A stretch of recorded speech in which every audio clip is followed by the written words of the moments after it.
কবি ডাক দিয়া বলে, পাগল, এ পাগল, তুই তো আস্তা একটা পাগল।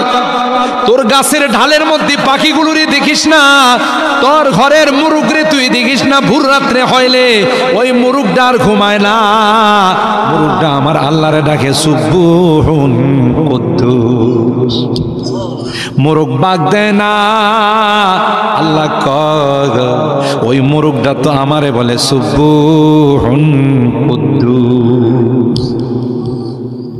এরে তোর গাছের ঢালের পাখিরা সকালবেলা হলে কিচির মিচির করে, তুই তো মনে করছিস এটা কিচির মিচির করে। না না না, আল্লাহ ডাক দিয়া কয় পাখিরা একটু পরে খাবারের জন্য বের হবে, পাখিরা একটু পরে আধারের জন্য বের হবে। পাখিদের তো কোনো ব্রাহ্মণবাড়িয়া শহরে কোনো দোকান নাই, কলাপাড়া বাজারে কোনো দোকান নাই, তাদের মাঠের মধ্যে কোনো জমি জমাও নাই। কথা বলুন ঠিক কিনা? পাখিরা তখন খালি হাতে মালিকের কাছে বলে, মালিক তুমি বানাইছো, আমাদের রাস্তা আছে, তুমি আমাদের রিজিক দিয়া পালবা। কথা বলুন ঠিক কিনা? আমাদেরকে আল্লাহর একত্ববাদ তাওহীদের সবক শিখাইয়া, ইলামু আন্নাহু লা ইলাহা গায়রি ওয়ালা রাব্বা গায়রি ওয়ালা তুশরিকু বি শাইআ, আমি আল্লাহ ব্যতীত তোমাদের কোনো ইলাহ নেই, মাবুদ নেই, উপাস্য নেই, পালনে ওয়ালা জাত একমাত্র কে। আরো জোরে বলতে হবে কে।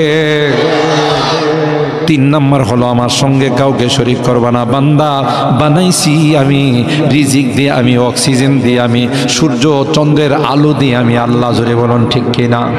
আর তুমি মাজারে গিয়া সিজদা দিবে, পীরের পায়ে সিজদা দিবে, তোমার মতো নিমুখ খারাপ আমার জমিনে আর দ্বিতীয় কেউ নাই। কথা বলেন ঠিক কিনা?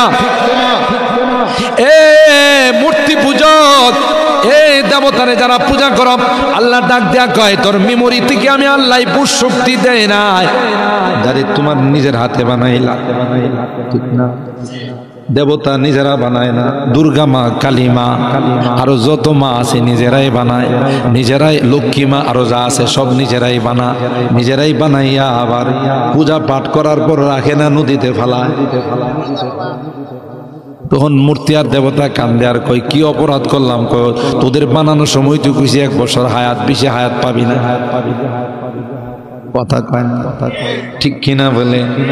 আল্লাহ ডাক দিয়া কয় তোর মাথায় কে এটা গেলুতের মধ্যে গিলুতে আসে না, তোর মাথায় কে কথাটা নাই, যারে নিজের হাতে বানাইলে এটা কেমন করে তোর খোদা হয়?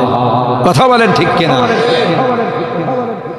आहा दिल में तो आता है समझ में नहीं आता, दिल में तो आता है समझ में नहीं आता, बस जान गया मैं तेरा पहचान यही है, बस जान गया मैं तेरा पहचान यही है। अल्लाह তুমি তো সেই সত্তা দিলে আসে কিন্তু বুঝে আসে না। কথা বলেন ঠিক কিনা? এ মুসলমান, ওখানে আল্লাহ পাক আমাদেরকে সবক শিখাইয়া আমাদের কাছ থেকে অঙ্গীকার নিলেন, আলাস্তু বিরাব্বিকুম, আমি কি তোমাদের রব নহে? আমরা সকলে এক বাক্যে বলেছিলাম কালু বালা, অবশ্যই অবশ্যই আপনি আমাদের রব। সুবহানাল্লাহ। আল্লাহ কয় মনে থাকবো না? তাফসীরুল কোরআন মাহফিলের খোলাপাড়াবাসী ওয়ালারা প্রতি বছর ব্যবস্থা করতে করতে এটা 49তম বছর। সুবহানাল্লাহ বলেন।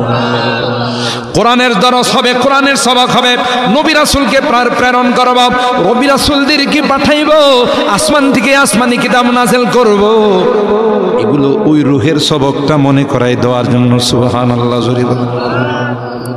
এ মুসলমান ভালো করে শুনেন, আল্লাহ বলেন এই নবী রাসূল পাঠানোর পরেও যদি তুমি শিরিক করো, তুমি যদি মূর্তি দেবতার সামনে মাথা নত করো, আর কিয়ামতের কঠিন ময়দানে যদি আমাকে বলো রূহের জগতে কি শিক্ষা দিয়েছিলেন আমার মনে নাই, এটা কিন্তু নো এলাও, এটা কিন্তু নো অ্যাকসেপ্ট, এটা কিন্তু গ্রহণযোগ্য হবে। আনতা কুলু ইয়াউমাল কিয়ামাতি ইন্না কুন্না আন হাযা গাফিলিন। এটা বললে কিন্তু চলবে না। আও তাকুলু ইন্নামা আশরাকা আবাউনা মিন ক্বাবল ওয়া কুননা যুররিয়াতাম মিন বাদিহিম আফাতুহলিকুনা বিমা ফাআলাল মুবতিলুন। এই হিন্দু ভাই, এ বৌদ্ধ ভাই, এ খ্রিস্টান ভাই, এ আমার ইহুদি ভাই, তোমাদেরকে ভাই জন্য বললাম, তোমাদের সাথে আমাদের কোনো আদাওয়াতি নাই, তোমাদের সঙ্গে আমাদের কোনো দুশমনি নাই। আল্লাহর নবী বলেন, ব্যক্তিকে নয় তার কর্মকে ঘৃণা করো। তোমার হিন্দু ধর্মকে আমি বিশ্বাস করি না, তোমার বৌদ্ধ ধর্মকে আমি বিশ্বাস করি না, তোমার ইহুদি ধর্মকে আমি বিশ্বাস করি না, কারণ আমার কোরআনে কয় এগুলো কোনো ধর্ম না, মানব রচিত ধর্ম। ঠিক কিনা বলেন? এ ভাই, আল্লাহ পাক তোমাকে জিজ্ঞাসা করবে, তুমি যদি কথা বলো আমার বাবা হিন্দু ছিল আমিও হিন্দু, আমার দাদা হিন্দু ছিল আমিও হিন্দু, আমার পরদাদা হিন্দু ছিল, বৌদ্ধ ছিল, খ্রিস্টান ছিল, আমিও তাই হয়ে গেলাম। আল্লাহ বলেন না না, তোমার মেমোরি দিয়েছিলাম, তোমার ভালো মন্দ যাচাই করার শক্তি দিয়েছিলাম। ঠিক কিনা বলেন? আল্লাহ পাক এই কথা